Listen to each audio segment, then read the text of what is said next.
पापी लोग सुखी क्यों रहते हैं। प्रिय बंधुओं, स्वागत है आपका आज की इस कहानी में।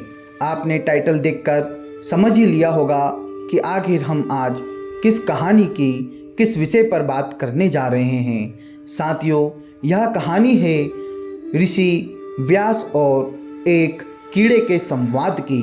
आइए शुरू करते हैं। ऋषि व्यास जिन्होंने महाभारत लिखी, साथ ही 18 पुराण भी उन्होंने लिखे हैं। बंधुओं, एक दिन नियमित कर्म से पूजा पाठ करने के बाद महर्षि व्यास कहीं जा रहे थे। जाते जाते वो देखते हैं कि उनके आगे आगे एक कीड़ा बहुत जोर से भाग रहा है। महर्षि व्यास ने कीड़े की भाषा में उससे पूछा कि हे कीड़े, तू क्यों भाग रहा है। कीड़ा कहता है कि महाराज, मेरे पीछे एक बैलगाड़ी आ रही है, कहीं वो मेरे ऊपर चढ़ ना जाए। जब महर्षि व्यास कहते हैं कि हे कीड़े, तू तो तिर्यक योनि में है, काय के लिए तू अपना जीवन बचा के भाग रहा है, तुझे तो इस योनि से मुक्ति पा लेना चाहिए। तब वो कीड़ा कहता है कि महाराज, आप ठीक कह रहे हैं, लेकिन मेरे से भी गई बीती कई योनियाँ हैं जिनमें मैं नहीं जाना चाहता। ऐसा नहीं है कि मुझे इस शरीर से बहुत ज़्यादा मोह है, मुझे इस शरीर से कोई मोह नहीं है, लेकिन इससे भी गई बीती कई योनियाँ हैं। तब ऋषि वेदव्यास कहते हैं कि हे कीड़े, तो एक काम कर, तेरी योनियाँ जब तक पूरी नहीं होगी, मैं हर जन्म में तेरे को आके उन योनियों से मुक्त होने का रास्ता बताऊंगा। कीड़ा महर्षि वेदव्यास की बात मान लेता है और वापस उस बैलगाड़ी की तरफ भागने लगता है। बैलगाड़ी के पहिए के नीचे आकर कीड़े अपने शरीर को छोड़ देता है। फिर जैसे जैसे अगले जन्म कीड़ा लेता जाता है, वैसे वैसे ऋषि वेदव्यास उसको मुक्ति का रास्ता बताते जाते हैं।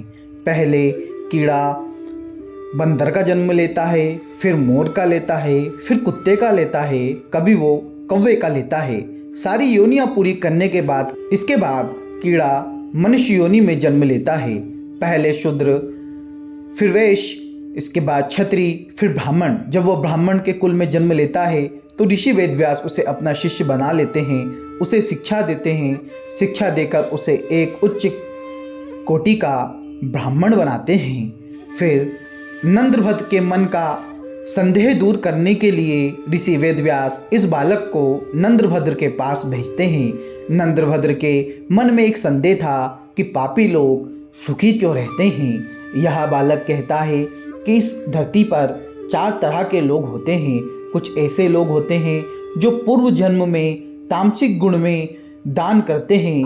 तमस गुण के कारण जो वो दान करते हैं, उससे वो अपने अगले जन्म में सुख भोगते हैं, लेकिन यहाँ तो वो सुख भोग लेते हैं, लेकिन आगे चलकर उनको नरक की प्राप्ति होती है। दूसरे ऐसे लोग होते हैं जिनके पूर्व जन्म के कर्म तो अच्छे नहीं होते हैं, लेकिन वो तपस्या करके दान करके इस जन्म में भी सुखी रहते हैं और परलोक जाकर भी सुखी रहते हैं। तीसरे ऐसे लोग होते हैं जिनके पूर्व जन्म में तो कोई पुण्य नहीं होते हैं, लेकिन वो अपने इस जन्म में पुण्य का अर्जन करके इस लोक में तो दुखी रहते हैं, लेकिन परलोक जाकर वहाँ सुख भोगते हैं। चौथे ऐसे लोग होते हैं जो ना तो पूर्व जन्म में पुण्य करते हैं, ना इस जन्म में पुण्य करते हैं। इसके कारण वह इस लोक में भी दुखी रहते हैं, साथ ही साथ परलोक में भी दुखी रहते हैं। इसलिए नंद्रभद्र को उस बालक ने समझाया कि हमें लगता है कि यार, ये व्यक्ति तो बहुत पाप कर रहा है, यह व्यक्ति तो बहुत बुरा आचरण कर रहा है, फिर भी इसके साथ बहुत अच्छा हो रहा है, और हम इतना धर्म कर रहे हैं, हमारे साथ बुरा हो रहा है। साथ ही उसका एक ही कारण है कि उसके पूर्व जन्म के कर्म अच्छे हैं। आशा करता हूँ यह कहानी आपको पसंद आई होगी। मिलता है किसी नई कहानी में, जब तक के लिए राधे राधे, जय श्री महाकाल।